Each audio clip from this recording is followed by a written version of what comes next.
दोस्तों video games तो हम सभी को अच्छे लगते हैं, हम सभी खेलते हैं। लेकिन क्या आप लोगों ने कभी ये सोचा है कि आखिर इन वीडियो गेम्स को बनाया कैसे जाता है?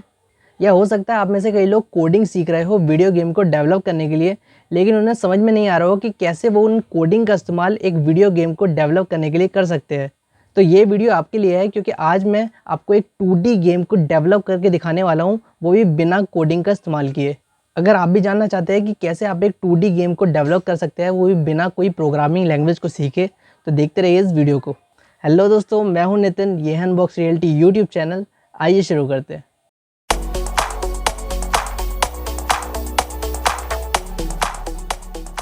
दोस्तों गेम बनाने के लिए हम यहाँ पे जी डेवलप 5 सॉफ्टवेयर का यूज़ कर रहे हैं। ये एक गेम इंजन है जहाँ पे हम लोग 2D गेम्स को क्रिएट कर सकते हैं। तो चलिए हम भी एक 2D गेम को क्रिएट करते हैं। इसके लिए हमें जाना होगा क्रिएट ए न्यू प्रोजेक्ट पे। यहाँ पे हम लोग एक एम्प्टी गेम को सिलेक्ट करेंगे, जहाँ पे हम लोग एकदम स्क्रैच से एक नई गेम को डेवलप करेंगे।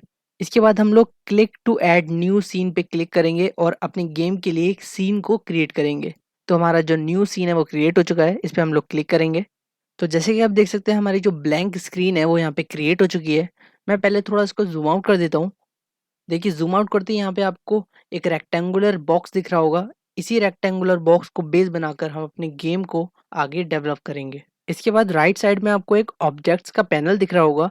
गेम डेवलपमेंट में ऑब्जेक्ट्स का बेसिकली मतलब ये होता है कि जो कुछ भी आप एक वीडियो गेम में देख पाते हो, वो सभी चीज़ें आपकी ऑब्जेक्ट कहलाएगी। जैसे कि गेम के बैकग्राउंड, कैरेक्टर, ऑब्स्टिकल्स या फिर प्ले अगेन और गेम ओवर जैसे शो होने वाले टेक्स्ट, इवन स्क्रीन पे शो होने वाले कंट्रोल्स जिनसे आप अपने कैरेक्टर को कंट्रोल करते हो, ये सभी चीज़ें आपकी ऑब्जेक्ट कहलाएंगी। तो चलिए हम भी एक ऑब्जेक्ट को अपने गेम में ऐड करते हैं। हमें चाहिए एक बैकग्राउंड, तो हम जाएंगे click to add an object पे। यहाँ पे हम लोग सिलेक्ट करेंगे स्प्राइट को। स्प्राइट का मतलब होता है कोई स्टैटिक इमेज या फिर कोई एनिमेटेड इमेज जिसे आप अपने गेम में डालना चाहते हो। स्प्राइट का इस्तेमाल 2D गेम्स की ज़्यादातर चीज़ें या ऑब्जेक्ट्स को क्रिएट करने के लिए किया जाता है। यहाँ पे हम अपने ऑब्जेक्ट का नाम डाल देंगे। तो हम एक बैकग्राउंड बना रहे हैं, तो मैं यहाँ पे बैकग्राउंड टाइप कर देता हूँ। इसके बाद नीचे यहाँ पे click to add an animation का ऑप्शन है, इस पे हम लोग क्लिक करेंगे।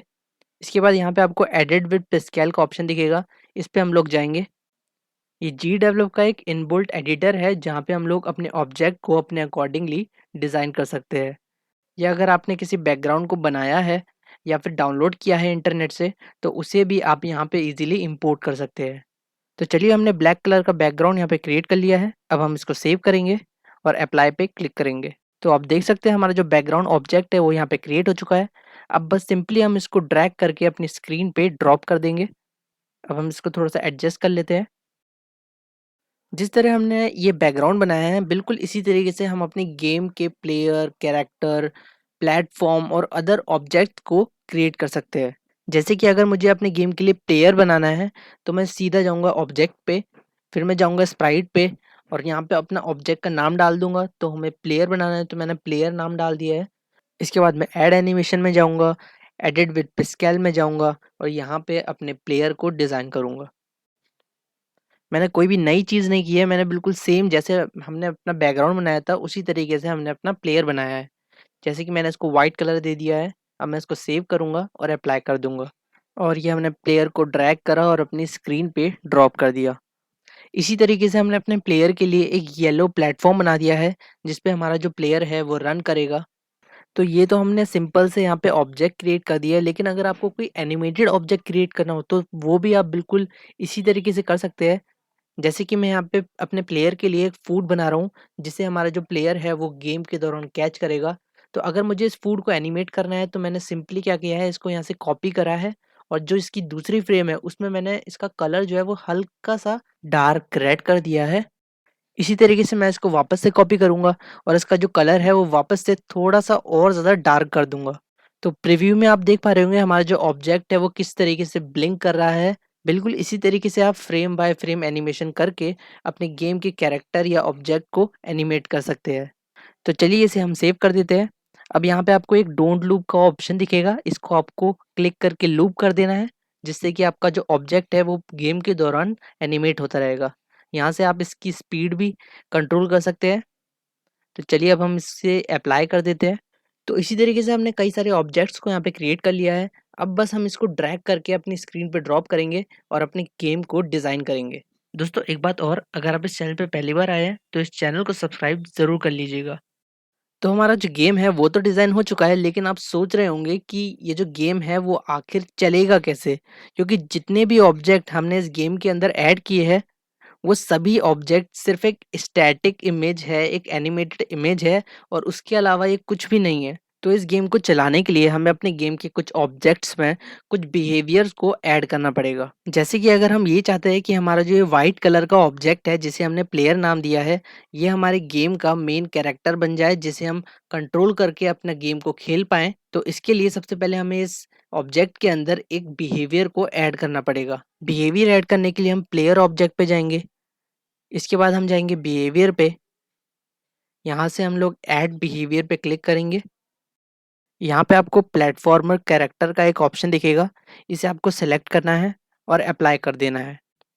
तो चलिए एक बार गेम को प्ले करके देखते हैं। तो आप देख सकते हैं हमारा जो प्लेयर है वो नीचे की तरफ जा रहा है, जबकि इसको प्लेटफ़ॉर्म पे रुकना चाहिए था। ऐसा इसीलिए हो रहा है क्योंकि हमने प्लेयर के अंदर तो बिहेवियर ऐड कर दिया है, लेकिन इस येलो ऑब्जेक्ट के लिए कोई भी बिहेवियर ऐड नहीं किया है। तो इस येलो ऑब्जेक्ट में बिहेवियर ऐड करने के लिए हम यहाँ पे प्लेटफॉर्म पे क्लिक करेंगे। इसके बाद हम जाएंगे बिहेवियर पे, फिर हम जाएंगे ऐड बिहेवियर में और यहाँ से हम प्लेटफॉर्म का ऑप्शन चूज़ करेंगे। इसके बाद हम इसे अप्लाई कर देंगे और एक बार फिर इसे प्ले करके देखेंगे। तो आप देख सकते हैं हमारा जो प्लेयर है वो प्लेटफॉर्म पे अब स्टैंड कर रहा है। इसे मैं अपने कीबोर्ड से मूव भी कर सकता हूँ, जंप भी कर सकता हूँ। तो आप देख सकते हैं हमारा जो प्लेयर है वो जंप तो कर रहा है, लेकिन वो बहुत ज़्यादा हाइट तक जंप नहीं कर पा रहा है। तो इसकी जंप स्पीड को बढ़ाने के लिए आपको वापस से प्लेयर ऑब्जेक्ट पे जाना पड़ेगा। इसके बाद हम जाएँगे बिहेवियर पे, यहाँ पे हमें इसकी जंप स्पीड को बढ़ाना होगा। यहाँ पे हम इसकी जंप स्पीड को 790 तक बढ़ाकर इसको अप्लाई कर देते हैं। आप चाहे तो यहाँ से इसकी रनिंग स्पीड या ग्रेविटी को भी कंट्रोल कर सकते हो। तो चलिए एक बार इसका प्रीव्यू देख लेते हैं। तो आप देख सकते हैं हमारा जो प्लेयर है वो ज़्यादा हाइट तक जंप कर रहा है। तो अब यहाँ पे दूसरी प्रॉब्लम ये है कि हमारा जो प्लेयर है वो आगे तो बढ़ रहा है, लेकिन जो स्क्रीन है वो एकदम वहीं फिक्स्ड है। ऐसा इसीलिए है क्योंकि हमारे जो गेम का डिफ़ॉल्ट कैमरा है वो हमारी स्क्रीन के सेंटर में फिक्स्ड है, जिसे बिना प्रोग्रामिंग करे आप मूव नहीं कर सकते। लेकिन जी डेवलप की ख़ास बात ये है कि आप बिना कोडिंग करे, बिना कोई प्रोग्रामिंग लैंग्वेज को लर्न करे, सिर्फ़ कुछ इवेंट्स का यूज़ करके आप अपने गेम की हर चीज़ में जान डाल सकते हो। तो चलिए इस स्क्रीन को हम क्लोज़ करते हैं। अब यहाँ पे आपको न्यू सीन के बगल में न्यू सीन का एक इवेंट दिख रहा होगा, इस पे हम लोग क्लिक करेंगे। यहाँ पे हम लोग एक इवेंट को ऐड करेंगे। तो आप देख सकते हैं यहाँ पे एक इवेंट ऐड हो गया है। यहाँ पे आपको ऐड कंडीशन और ऐड एक्शन का ऑप्शन दिखेगा। तो हम ऐड एक्शन पे जाएँगे। यहाँ पे हम लोग सर्च करेंगे कैमरा। तो यहाँ पे आपको दिख रहा होगा कैमरा सेंटर एक्सपोजिशन, इस पे हम लोग क्लिक करेंगे। इसके बाद हम लोग मॉडिफिकेशन साइन में इक्वल टू का साइन सेट कर देंगे।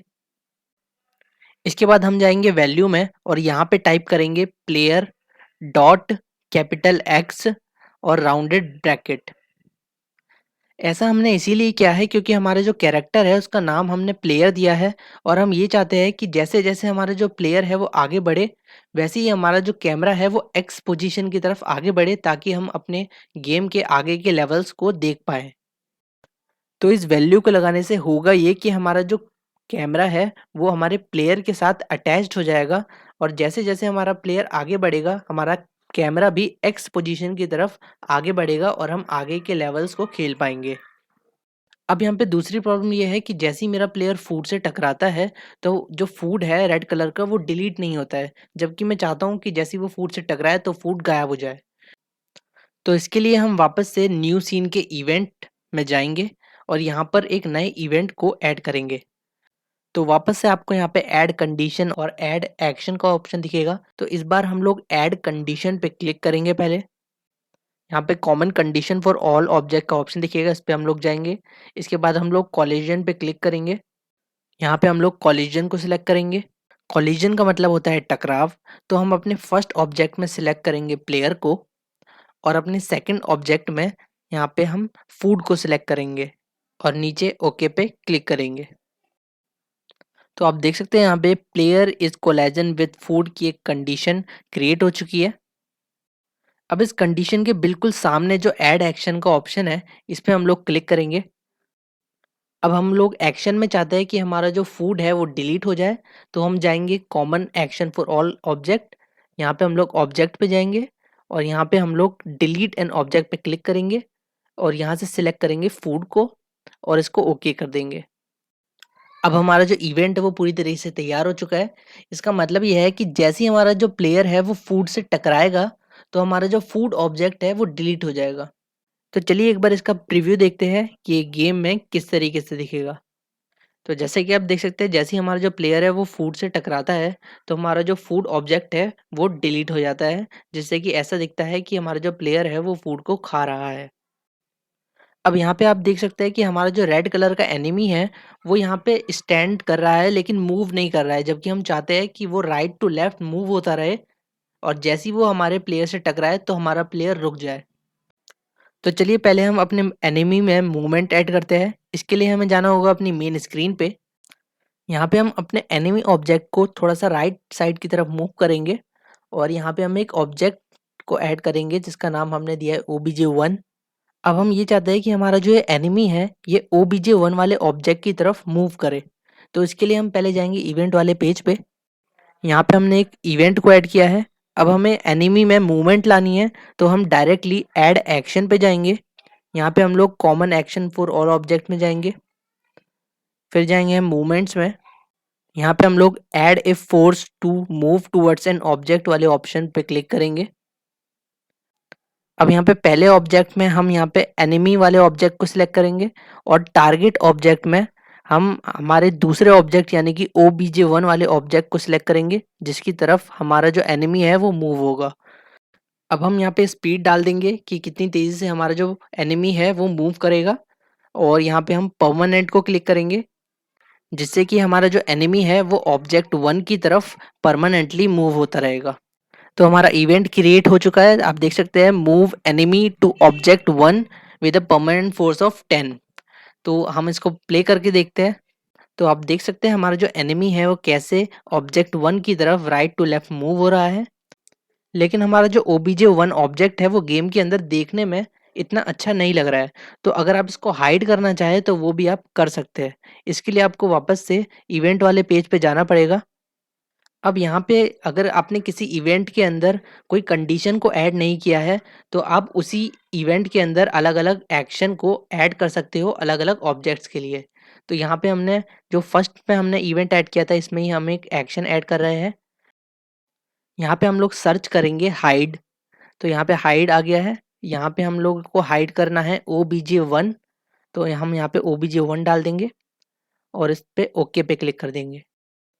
तो अगर मैं आपको अपनी मेन स्क्रीन पे लेके चलूँ तो आपको अभी OBJ1 ऑब्जेक्ट दिखाई दे रहा होगा, लेकिन जब हम गेम खेलेंगे तो ये ऑब्जेक्ट दिखाई नहीं देगा।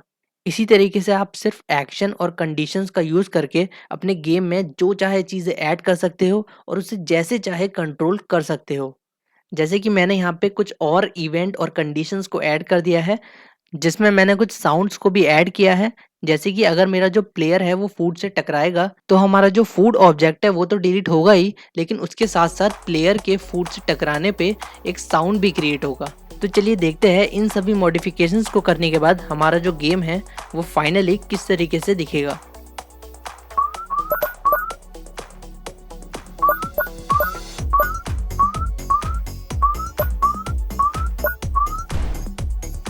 दोस्तों I hope you enjoy this video अच्छा लगा हो तो एक लाइक कर देना, चैनल को सब्सक्राइब करना मत भूलना और अगर हो आपको कोई सवाल तो नीचे जल्दी से कमेंट करो यार।